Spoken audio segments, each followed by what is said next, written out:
بسم اللہ الرحمن الرحیم الحمدللہ رب العالمین والصلاة والسلام علی خاتم الانبیاء والمرسلین محمد وعلی آلہ واصحابہ اجمعین۔ السلام علیکم ورحمۃ اللہ وبرکاتہ۔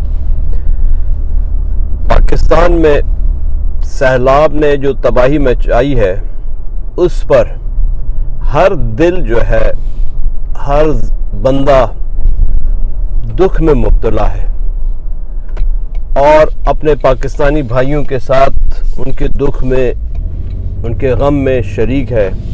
سب سے پہلے تو اللہ سبحانہ و تعالیٰ سے دعا کریں کہ اللہ سبحانہ و تعالیٰ اس سیلاب کے نتیجے میں جو حضرات شہید ہوئے، اللہ سبحانہ و تعالیٰ ان کو جنت الفردوس میں اعلیٰ درجات نصیب فرمائے، اور جو اس وقت مصیبتوں میں ہیں، سیلاب کی تباہ کاریوں کو سامنا کر رہے ہیں، ان کو فیس کر رہے ہیں، اللہ سبحانہ و تعالیٰ ان کو ہمت دے، اور ہم جو کہ ان سے بچے ہوئے ہیں سیلاب کی تباہ کاریوں سے، ہمیں اس کی توفیق دے کہ ہم اپنے بھائیوں کی زیادہ سے زیادہ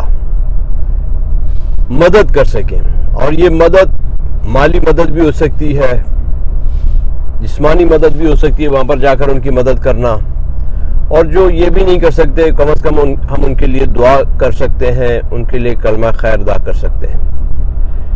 اس وقت ملک کی سیاسی صورتحال بھی بڑی گرم ہے، لیکن میرا یہ مشورہ ہے سب کو کہ بھی اس وقت جو ہے سیاسی سرگرمیاں ایک سائیڈ پہ رکھیں، سیاسی اختلافات ایک سائیڈ پہ رکھیں، اور اپنے بھائیوں کی، بہنوں کی، بزرگوں کی جو کہ سیلاب سے متاثر ہوئے ہیں ان کی مدد کریں۔ اور یہ صرف ایک صوبے کا مسئلہ نہیں ہے، یہ پورے پاکستان کا مسئلہ ہے۔ پورے پاکستان میں سیلاب نے تباہیاں کہیں پر زیادہ کہیں پر کم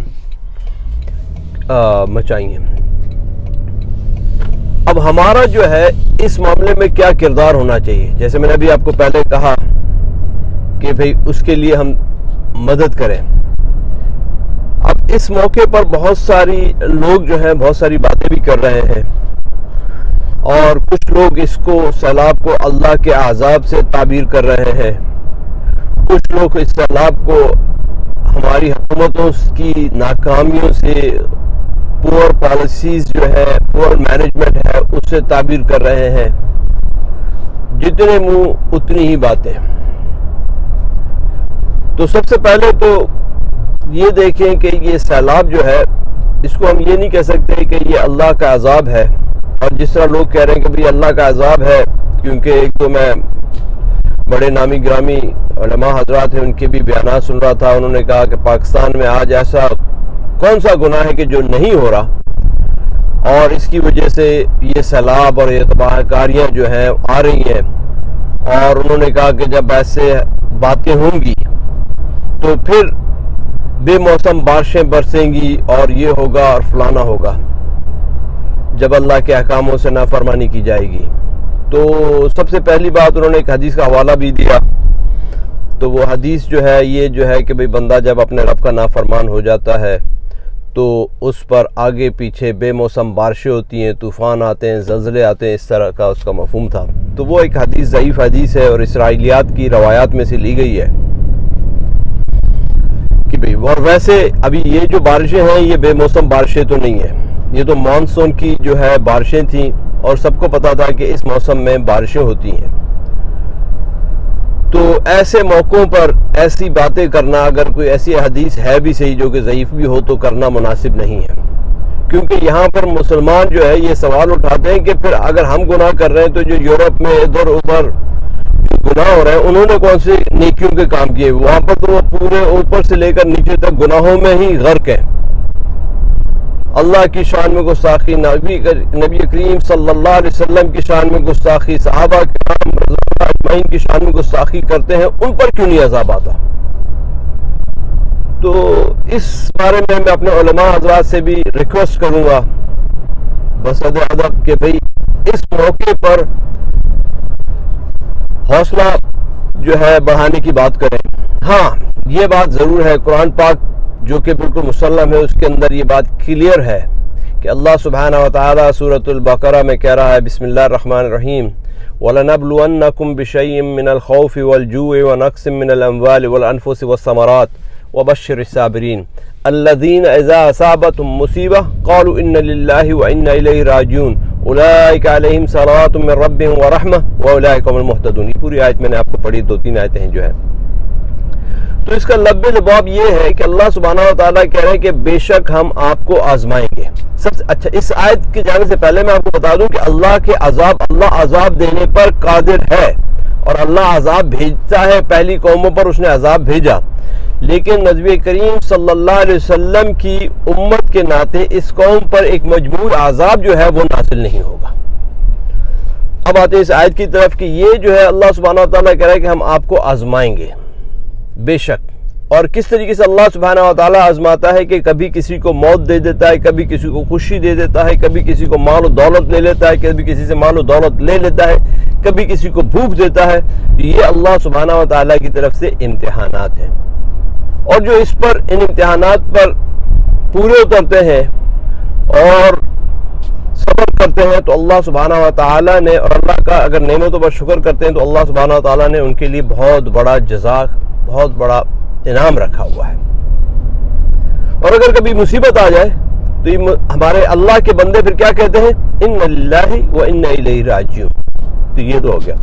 اس کے بعد ایک حضور پاک صلی اللہ علیہ وسلم کی حدیث ہے کہ tie your camel and then make dua to Allah سبحانہ و تعالیٰ، کہ اپنے گھوڑے کو، اپنے اونٹ کو، اس کا مفہوم میں آپ کو پیرافریز میں بیان کر رہا ہوں کہ پہلے اس کو باندھو اور پھر اللہ سے دعا مانگو. اب یہاں پر اس حدیث کا مطلب یہ نہیں ہے کہ اس حدیث کا مقصد یوں سمجھ لیں کہ جو کیمل کو یا گھوڑے کو یا اونٹ کو باندھنے والی بات ہے، یہ بھی اللہ کا حکم ہے کہ اللہ نے حکم دیا ہے کہ پہلے اس کو باندھو اور پھر دعا کرو. یہ حضور پاک صلی اللہ علیہ وسلم نے حدیث میں فرمایا. تو ہم نے بھی پہلے اسباب کو اختیار کرنا ہے، کیونکہ یہ دنیا جو ہے وہ دار الاسباب ہے. ابھی میں کافی لینے کے لیے جا رہا ہوں، میں پیدل بھی جا سکتا تھا، سائیکل پر بھی جا سکتا تھا، گاڑی میں نے کہا چلو گاڑی میں چلا جاؤں، ٹائم بچ جائے گا. مسجد میں جاتا ہوں نماز پڑھنے کے لیے، ایک ایک قدم پر 10 نیکیاں ملتی ہیں. جس طرح بنو سلمہ کے کچھ لوگ جو تھے وہ مدینہ سے باہر رہتے تھے، انہوں نے ایک دفعہ حضور پاک صلی اللہ علیہ وسلم نے دیکھا ان کو مدینہ کے مسجد نبوی کے پاس کھڑے باتیں کر رہے تھے. تو آپ صلی اللہ علیہ وسلم نے پوچھا بھی آپ کیا کر رہے ہیں؟ تو کہنے لگے یا رسول اللہ صلی اللہ علیہ وسلم ہم مدینہ سے باہر رہتے ہیں تو مسجد آنے میں دیر ہو جاتی ہے، تکلیف ہوتی ہے، تو ہم کہتے ہیں مسجد کے قریب گھر لے لیتے ہیں. تو آپ صلی اللہ علیہ وسلم نے فرمایا کہ نہیں، آپ جہاں پر ہو وہیں پر رہو، کیونکہ جتنے قدم چل کر آؤ گے اتنے آپ کو ثواب ملے گا. تو اس لحاظ سے تو آج کا جو ہمیں بندے ہیں، جو مسلمان ہیں، اس کو تو مسجد میں پیدل جانا چاہیے. اس کو کیا ضرورت ہے گاڑیوں میں، سائیکلوں پہ، موٹر سائیکل پہ یا اس پہ جانے کی؟ تو وہ حدیث جو ہے وہاں پر اس وقت کے لحاظ سے، کیونکہ فاصلہ اتنا زیادہ نہیں ہوگا، 5-10 منٹ کی واک، تو it was a normal walk, تو آپ کو زیادہ ثواب. لیکن اگر کوئی گھوڑے پر آ رہا تھا، لازمی بات ہے صحابہ کرام رضوان اللہ اجمعین جو ہے گھوڑے پر بھی آتے تھے. جس طرح ایک اور حدیث میں حضرت علی رضی اللہ عنہ گھوڑے پر آئے اور گھوڑا کسی کو اور کو پکڑایا باہر کے، بھی میرا گھوڑا باہر پکڑ کے کھڑے اور اندر نماز پڑھنے کے لیے آئے، اور پھر وہ پوری کہانی ہے گھوڑے کی. تو صحابہ کرام رضوان اللہ اجمعین گھوڑے پر بھی آتے تھے. اس لیے ہم سائیکل پر آ رہے ہیں. اسباب اختیار کرنے ہیں، حلال اسباب پازیٹیو وے میں ہمیں اختیار کرنے کا اللہ سبحانہ و تعالیٰ، حضور پاک صلی اللہ علیہ وسلم نے ہمیں تعلیم فرمایا، اور یہ اللہ کی طرف سے ہے. بہرحال تو یہ چیزیں جو ہم نے اسباب کو اختیار کرنا ہے. تو ٹائی اور کیمل. تو اب یہ جو سیلاب جو آیا ہے، اب اس کو اگر کوئی کہے کہ بالکل اللہ کا عذاب ہے تو میں اس سے ایگری نہیں کرتا. طوفان آتے ہیں، ہمیں اپنا بندوبست کرنا چاہیے. اگر آپ بندوبست نہیں کریں گے تو پھر کیا ہوگا کہ یہ اللہ سبحانہ و تعالیٰ نے جو چیزیں بھیجی ہیں، یہ ان کا ہمارے لیے بہت ہی سامنا کرنا بہت مشکل ہو جائے گا. اس کا مطلب یہ نہیں کہ جب ہم اسباب کو اختیار کرتے ہیں تو ہم نعوذ باللہ اللہ کا مقابلہ کر رہے ہیں. نہیں، اللہ کا مقابلہ ہم کبھی بھی نہیں کر سکتے اور نہ کر رہے ہیں، بلکہ یہ تو اللہ کا حکم ہے کہ بھئی آپ نے جو ہے اسباب کو اختیار کرنا ہے. اسی وجہ سے ہم اسباب کو اختیار بھی کر رہے ہیں اور ہمیں کرنا بھی چاہیے. اس میں اللہ سبحانہ و تعالیٰ سے مقابلہ بالکل بھی نہیں ہے. تو یہ کہنا کہ یہ جو سیلاب ہے، یہ جو تباہ کاریاں ہیں، یہ چیزیں، یہ اللہ سبحانہ و تعالیٰ کا عذاب ہے، خدا را اس موقع پر یہ بات کہہ کر کے ہمارے جو بھائی ہیں ان کے زخموں پر مزید نمک نہ چھڑکیں. یہ اللہ سبحانہ و تعالیٰ کی طرف سے امتحان ہے. جو اس عذاب میں شریک ہو گئے ہمارے کلمہ گو مسلمان تھے. ایک کلمہ گو مسلمان، دنیا جہان کے کافر ایک طرف مشرک جمع ہو جائیں اور ایک کلمہ گو جس نے صرف ایک کلمہ پڑھا ہے، تو اللہ کی نظر میں وہ کلمہ گو جو مسلمان ہے اس کی اہمیت زیادہ ہے ان ملینز اینڈ ٹریلینز کفار اور جو غیر مسلم ہیں ان کے مقابلے میں. لیکن اس دنیا، اور یہ اہمیت آخرت کے حساب سے، اس دنیا میں جو ہے اللہ سبحانہ و تعالیٰ نے اپنا حساب کتاب برابر رکھا ہوا ہے کہ جو اس دنیا کے اندر جو چیزیں ہیں، الیکٹریسٹی ہے، پیٹرول ہے، جیسے بھی میں گیس اسٹیشن پر آیا ہوں، گاڑی ہے، ان چیزوں کو آپ اختیار کریں اللہ سبحانہ و تعالیٰ نے کہا. لیکن اللہ سبحانہ ان چیزوں کو اختیار کر کے اللہ سبحانہ و تعالیٰ سے جنگ کریں گے تو آخرت میں اللہ سبحانہ و تعالیٰ پکڑ کرے گا. اس دنیا میں کتنے ہی لوگ ہیں، کتنی، جیسے ابھی ریسنٹلی ایک مسئلہ جو چل رہا ہے، ایک نوجوان نے سلمان رشدی پر حملہ کیا، اس پر میں نے ویڈیو ریکارڈ کروائی. تو اس نے تو نبی کریم صلی اللہ علیہ وسلم کی شان میں، ازواج مطہرات کی شان میں گستاخی کی، اور اس کتاب کو انتہائی واہیات کتاب ہے، اس کے اندر اس نے گالیاں بکی ہیں، ماں بہن کی گالیاں دی ہیں، کالے جس کو ہم آج کل کہتے ہیں کہ ریسزم ہے، اس کے بارے میں اس نے بات کی. اتنا ریسسٹ ہے اس کتاب کے بارے میں. تو اللہ سبحانہ و تعالیٰ کا عذاب تو اس پر سب سے پہلے آ جانا چاہیے تھا. لیکن اس دنیا کے اندر یہ دار السزا بھی نہیں ہے، دار الجزا بھی نہیں ہے، دار السزا و دار الجزا آخر میں ہے. ہاں، اس دنیا میں اللہ سبحانہ و تعالیٰ اپنے لوگوں کی، کبھی اپنے بندوں کی، کبھی غیر جو بھی ہے جو محنت کر رہا ہے اس دنیا میں جس حساب سے بھی اس کو اس حساب سے دیتا ہے. کبھی کچھ لوگ اس دنیا میں زیادہ محنت کرتے ہیں ان کو کم ملتا ہے، کبھی کچھ لوگ کم محنت کرتے ہیں ان کو زیادہ ملتا ہے. یہ اللہ کا ایک نظام ہے، اس میں ہمیں اتنا پڑھنے کی ضرورت ہے. ہمیں اپنی طرف سے کوشش کرنی چاہیے جو بھی ہم کوشش کر سکتے ہیں. تو بہرحال کہنے کا مقصد یہ ہے کہ یہ جو سیلاب ہے، سیلاب کی تباہ کاریاں ہیں، ہمیں اس چیز کا ابھی ہم کوشش کرنی چاہیے کہ آئندہ دوبارہ اگر یہ سیلاب آتا ہے تو ہم اس سے کیسے ٹیکل کر سکیں.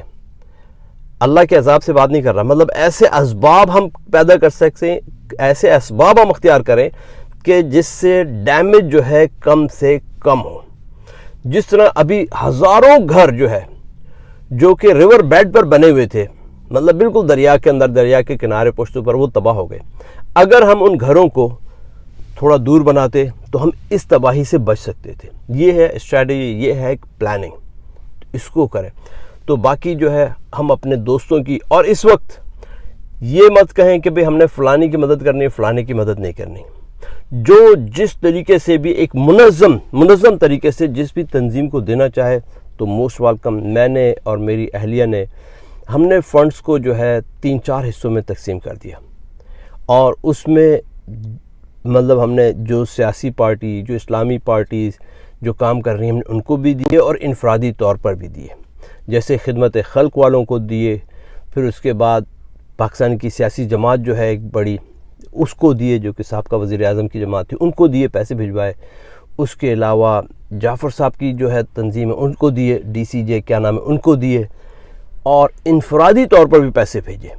کہ جس طریقے سے جو مختلف، don't put all your eggs in one basket, تو ہم نے مختلف لوگوں کو کر کے دی. اس طریقے سے آپ لوگوں کی مدد کریں، کیونکہ وہ لوگ جو اس ٹائم سفر کر رہے ہیں وہ ہماری طرف دیکھ رہے ہوں یا نہ دیکھ رہے ہوں، لیکن ہمارا فرض یہ بنتا ہے کہ ہم ان اپنے بھائیوں کی مدد کریں.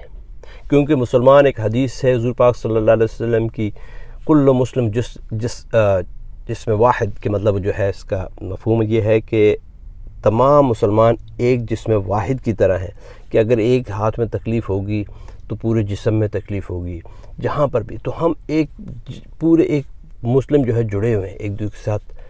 تو اگر ان کو تکلیف ہے تو وہ تکلیف مجھے محسوس ہونی چاہیے، یہ میرے ایمان کا تقاضا ہے. اگر ان کی تکلیف کا ادراک، ان کی تکلیف مجھے محسوس نہیں ہو رہی تو پھر مجھے اپنے ایمان کی فکر کرنی چاہیے. مجھے یہ فکر کرنی چاہیے کہ میرے ایمان کا لیول کیا ہے، کہ میرا بھائی جو ہے پریشانی میں ہے، مشکل میں ہے، اور میں سیاست میں اٹکا ہوا ہوں، سیاست میں پھنسا ہوا ہوں، یا کوئی مذہبی مناظرے کر رہا ہوں. ابھی چونکہ یہ ولاگ کر رہا ہوں تو اسی بہانے میں ایک اور چیز بھی کر دوں. جیسے آج کل ہمارے ہاں پاکستان میں ہمارے 2 نوجوان اسکالرز جو ہیں آج کل ڈیبیٹ میں اٹکے ہوئے ہیں. میرے دوست، میرے بھائی عزیز جو ہیں انجینئر علی مرزا اور قابل محترم مفتی طارق مسعود صاحب. تو علی سے تو ملاقات ہے، دوستی بھی ہے، اور مفتی صاحب سے میری ملاقات نہیں ہے لیکن تعارف ہے، تو ان دونوں سے کہوں گا کہ وہ بھی جو ہے اس موقع پر جو ان کا آپس میں یہ ہیٹڈ ڈیبیٹ چل رہی ہے اس کو ذرا سائیڈ میں کر دیں. یہ چیزیں بعد میں چلتی رہیں گی. ابھی صرف اور صرف اپنی تمام انرجیز، اپنا تمام علم جو ہے اس آفت جو آئی ہوئی ہے، ہم اپنے بہن بھائیوں کی، بزرگوں کی، دوستوں کی کس طرح مدد کر سکتے ہیں اس پر فوکس کریں، اور باقی چیزیں بعد میں ہوتی رہیں گی. جان ہے تو جہان ہے، تو ابھی جو ہے اپنے بھائیوں کی مدد کریں. اللہ سبحانہ و تعالی ہمیں کہنے سے زیادہ کرنے کی توفیق نصیب فرمائے، اور جتنے بھی ہمارے جو اس سیلاب میں شہید ہو گئے ان کو جنت الفردوس میں جگہ دے، جو سیلاب زدگان ہیں ان کو حوصلہ دے. اور میں میسج اس ویڈیو کے توسط سے ان کو دینا چاہتا ہوں کہ آپ لوگ اکیلے نہیں ہیں، ہم آپ کے ساتھ ہیں، ہم آپ کی جان ہیں، ہم آپ کے جسم کا حصہ ہیں، بلکہ آپ ہمارے جسم کا حصہ ہیں، آپ ہماری جان ہیں. ہم سے جتنا کچھ بھی ہو سکا ہم آپ کے لیے، اپنے بہن بھائیوں کے لیے، اپنے ملک کے لیے کریں گے. اور اس صرف مشکل وقت میں ہی نہیں کریں گے کہ آپ مشکل وقت میں ہیں تو تبھی ہم کریں، نہیں، بلکہ آئندہ بھی مستقبل میں چاہے خوشحالی ہو یا کسی طریقے سے ہو، تب بھی ہم ایک دوسرے کے ساتھ مل جل کر پیار محبت سے رہیں گے اور ایک دوسرے کی مدد کریں گے. جزاک اللہ خیر. السلام علیکم ورحمۃ اللہ وبرکاتہ.